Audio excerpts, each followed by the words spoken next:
So the question before us is, was Black Panther 2 Wakanda Forever woke? And the answer to that is no.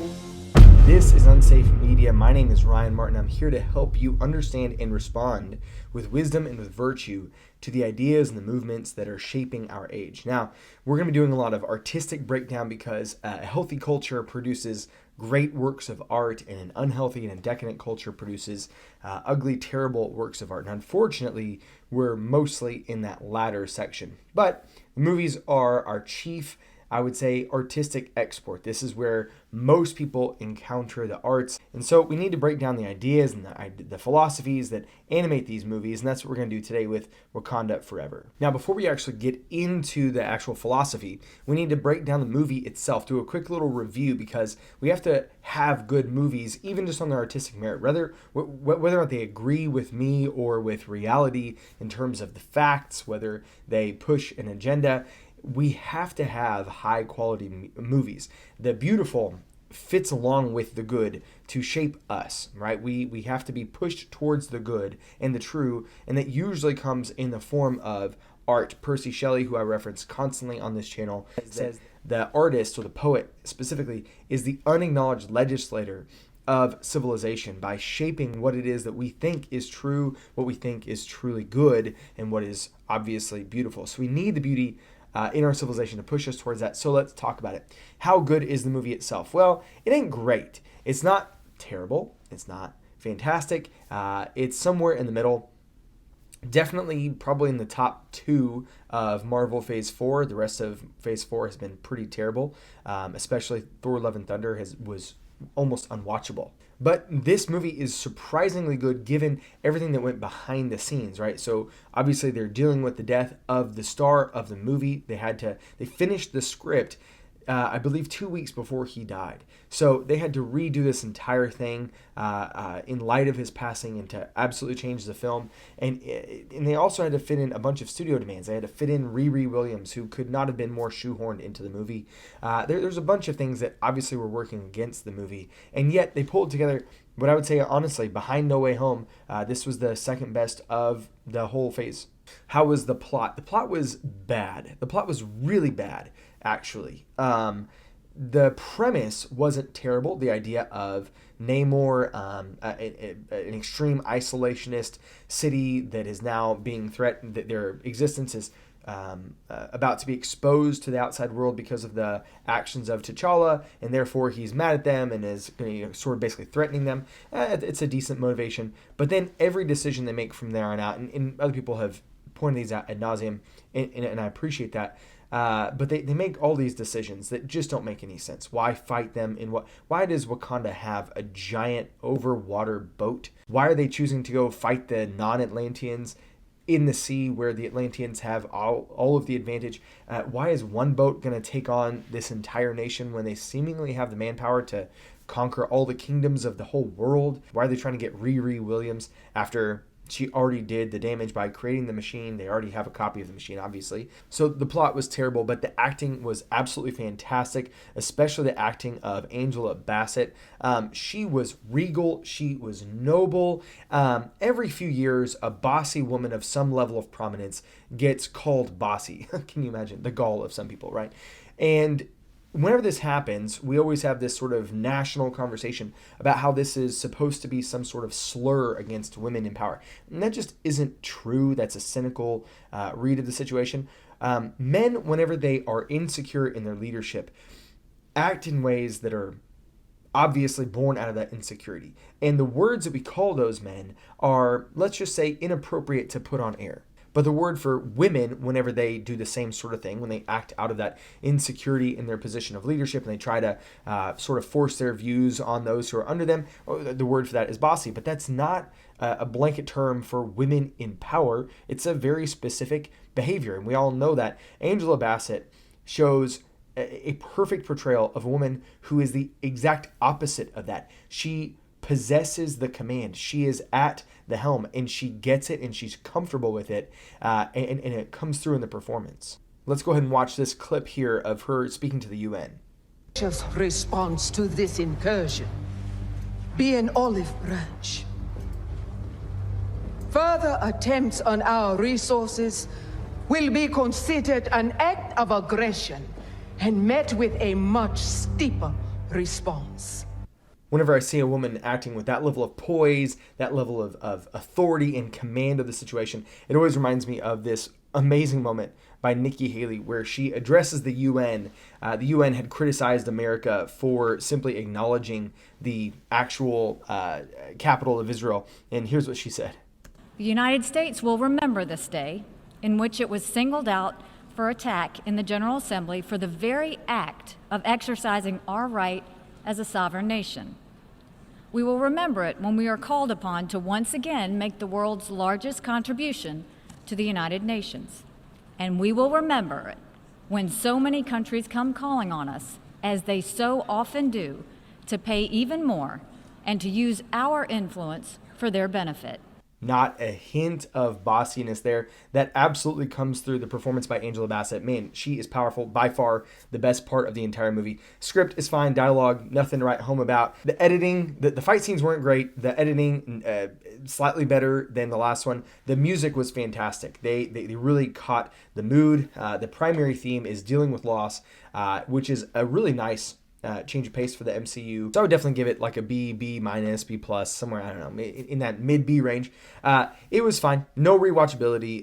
It wasn't memorable in any sense, but it was impactful because of the themes and the way they tackled it, and they tackled it with seriousness, and I genuinely appreciated that. And a quick little interlude here. If you haven't joined my Patreon yet, you're probably the kind of person who thought that Wakanda Forever suffered because it didn't have enough rhinoceroses in it. Rhinoceri? Rhinoceroses. You'll have to comment down below, what is the plural of the word rhinoceros? Now let's jump into the philosophy behind it. So the question before us is the movie woke? And I think the answer has to be no. No, it is not woke. In fact, if we try to define woke, at least in some sense of its proximity to this idea of, say, critical theory, sort of a layman's cultural Marxism, essentially, where we're thinking constantly in terms of identity politics. We're thinking in terms of, which, by the way, is a term of art that isn't just like for a long time I thought that was like a right-wing Fox News kind of talking point. But no, this is the term of art used by, say, critical race theorists. They defend, quote, identity politics extensively in their key writings, say Mapping the Margins by Kimberly Crenshaw. If we sort of identify woke as that sort of lay level, popular level understanding of identity politics and class consciousness and that sort of a thing, then it possesses a lot of the elements there, but then it doesn't jump to their conclusions. In fact, it actually is anti the woke conclusions. I'm going to prove that to you. And so because of that, because it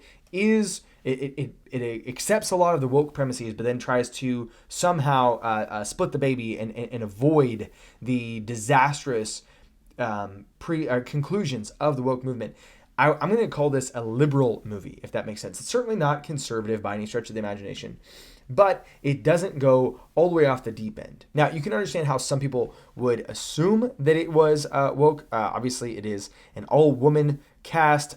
They've replaced the Black Panther with a woman. They call white people colonizers constantly. I'm going to come back to that. All of their historical facts, the way they present the history and the way they present America and every other nation is something straight out of like Howard Zinn's People's History.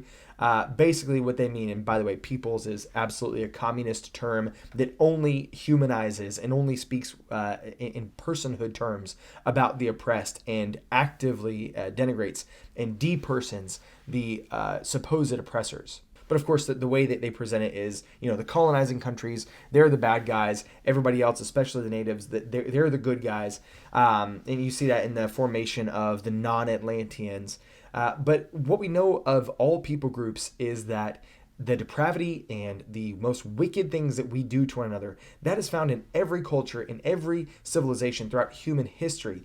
So when the colonizing countries showed up to the people groups, the natives, that they then went on to oppress in many, if not almost all of the circumstances. Some of the people that they oppressed were completely innocent. And it's an absolute travesty. Some of them were the exact opposite of innocent. They were significantly more oppressive. And you only have to do a cursory amount of research to see that some of the greatest human sacrifices, some of the greatest mass murders were committed by some of these South American tribes. So it simply is a whitewashed, or rather, I would say a Marxist washed view of humanity, that these are the good guys, those are the bad guys, and it always breaks down neatly into either white guys are the bad guys, or it breaks down into Western countries are the bad guys. And this feeds into the antagonism. Now, it sounds, again, I mean, you're looking here at the woke presuppositions, but they avoid the conclusions by doing this. In order to understand this, you have to understand a little bit about this theory, or this movement of decolonizing things. So the beginning of decolonizing, or the anti-colonialization movement, you hear a lot about it nowadays. They'll say, we need to decolonize the classroom, we need to decolonize education, we have to decolonize.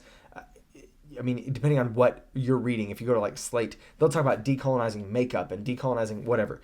This is now a bit of a buzzword. This goes back to a specific thinker, or at least begins with a specific thinker. His name is Frantz Fanon. Now, I may be pronouncing that completely wrong. Never judge a person who mispronounces a word. It means they learned it by reading. So Fanon was a Marxist and a radical activist against colonialism. He's the one who coins this idea of, to my understanding, who coins the idea of decolonialization or anti-colonialization, or sometimes put as post-colonialist studies or something to that effect. Okay, and according to the Encyclopedia of the World Biography, Encyclopedia of World Biography, Frantz Fanon is the founder and the developer of a theory of violent anti-colonialist struggle. Why do they say he's violent? If you go to his landmark work called The Wretched of the Earth, he opens it up. The first few pages are unapologetically, unambiguously violent. He calls literally for, and let me get this quote exactly right. He says, whatever may be the headings used or the new formulas introduced, decolonialization is always a violent phenomenon. You cannot get away from it. If you want to go a little bit deeper, you want to know a little bit more about how this connects back to Marxism and romance, philosophy, romanticism, even existentialism, and shocker of shocks, back to Gnosticism and Hermetic alchemy, then I highly recommend James Lindsay's podcast and his YouTube channel called The New Discourses. And he has this one out. I think it's the second to most recent one, but I'm sure you can just look it up if you're watching this later on. But he goes ahead and reads the first several pages of the book and talks about a lot of the philosophers surrounding this, where they use the words such as murder. I mean, literally, decolonialization will lead to, by definition and by necessity, murder of colonizers. Now, once you get through that podcast, I want you then to go watch the first Black Panther. And what you realize is that Killmonger is essentially the stand-in for Fanon's philosophy. He is this anti-colonialist who sees the whole world essentially in terms of colonialization. He can't perceive the world in any other regard as that. And then his response is extremely violent. And the whole movie is saying, I'm sympathetic to your case, but no, you've gone too far. And what you see in Wakanda Forever is really just a continuation of that theme. You see that Shuri is being pulled by her grief into that level of vengeance. That essentially what she wants to do, she wants to get back at everybody. She wants to get back at the world for her grief. And she realizes she starts as this basically scientistic, and I use that term intentionally, anti-spiritual, any sort of mythological anything, right? Hyper materialistic, which doesn't honestly make a whole lot of sense given that her brother and her father have all been to the spiritual plane, and she's seen them perform essentially miracles with flowers. Regardless, okay, so she goes from being essentially a materialist to understanding that there is a spiritual world by going to the land of the ancestors. And there she encounters Killmonger. And by encountering Killmonger, she starts to realize that her grief is drawing her to the place that she doesn't want to be. Her seeking of revenge is corrupting her. And I think this is a fantastic critique from the leftist side. So first off, I'm as one of my patrons put it, I'm not a conservative. To call me a conservative is an understatement. So I'll own that. All right. But we're in such a dangerous place in society. not because we don't have enough conservatives, though I would like to say that because that's my tribe, but because people who are to the left of me have either lost their mind and gone woke, or have not lost their mind and are too cowardly to say anything. They won't criticize the woke. They won't police their own. At least on the right, whenever Kanye loses his mind, everybody on the right says, okay, he's lost his mind, right? If anything, they say he's a plant, or, it's all some sort of grand conspiracy to discount the right. But the point being that we disavow him. We distance ourselves from our fringiest, cringiest, worst guys. But on the left, aside from like Bill Maher and a handful of the intellectual dark web, so many people on the left, some people who are just generally liberal, don't mount strong, decisive, philosophical critiques of Marxism, of woke nonsense, of decolonization, of violence, of Antifa. You just don't see it enough. So to be honest, I'm actually very thankful that in both of these movies, they take the time to essentially repudiate what is the excesses of the social justice movement. The social justice movement, at its best, to steelman it, would be to say that they are for the reestablishing of justice in the social realm, right? I mean, obviously that's the name. But we also know that that isn't it. That's sort of like a nice euphemism for what they're talking about. And frequently what is happening is the social justice movement, which I was very much interested in and drawn by in college, has not been about justice at all, but rather revenge.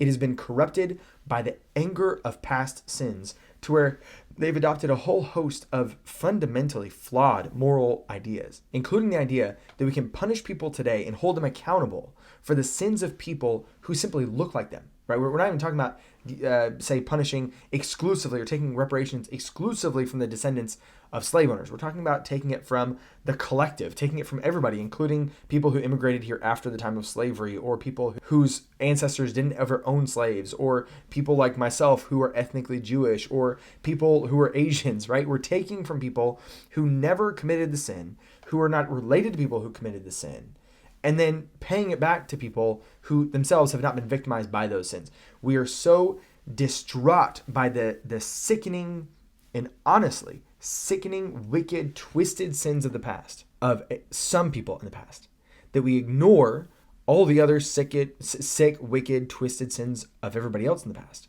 And we try to make up for it today. Now, Thomas Sowell calls this the searching for cosmic justice. And the thing is, the reason why it's called cosmic justice is because we have to wait till we're in the cosmos. We have to wait till we're in the heavens for this to be accomplished. This is God's justice. God doesn't let anything go, but we can't change the past, and we can't punish people in the past. And these movies both seem to get that. And I appreciate that. They repudiate this while they read everything as a liberal does in the same lens as the woke does. Oh yes, America bad, white guy bad, yada, yada, yada. They at least realize that revenge is corrupting to the avenger. My name's Ryan Martin. This is Unsafe Media. Join the Patreon, like, share, subscribe. Check out the other videos. I'm reminding you to trust God and keep your powder dry.